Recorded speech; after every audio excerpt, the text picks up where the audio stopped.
Okay, Emma, so first of all, can you just give us a brief summary of what you actually did in this unit of work? We had a stimulus, so it was all to do with the seascapes, and we had pictures and different sort of settings such as storm, ice, I think one of them was thunderstorm, waves and mist and snow. And from there the kids sort of got set sounds, so some worked on iPads which used technology, which was fantastic, and the rest of them provided the soundscape to take the audience on a journey through these different settings. I see. And I believe you used a sound processor with a microphone. Can you talk about how that was used? That was a fantastic opportunity for the children because they would never have got to use this equipment if they'd not done the project. And what we did was we fed the sounds that they picked through the sound processor, pre-recorded those in some of them just to give examples that we used to later create our composition, and then that was all produced live on the day. Yes.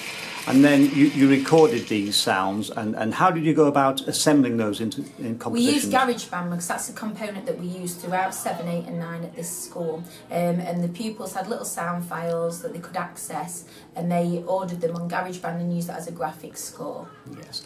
And you then took it from the GarageBand version and you recreated a live version from that? From the GarageBand ideas that they generated and the ideas that they'd created in their groups, they had a good idea of what structure they wanted to go with on that day, and then they improvised as well somewhat, which was another skill that they got to use and performed around that. Great. Can you just say something about why you feel it's important that children are using technology in this way in their music lessons? I think it's really important that children use technology because that's where the world is going. That's something that's happening around them. In other subjects, they study ICT, they're looking in geography and history, they're using iPads to recreate things, video editing. So they need to do that in every aspect of their work. And it's something that gives them a sort of alternative provision in music, and something that a lot of them that maybe might have become disengaged with just the playing of music, the performing, something that they can access as well. Yeah, excellent. Can you say, I know in many schools when they're using music technology, it just sits as a digital MP3 on a hard drive.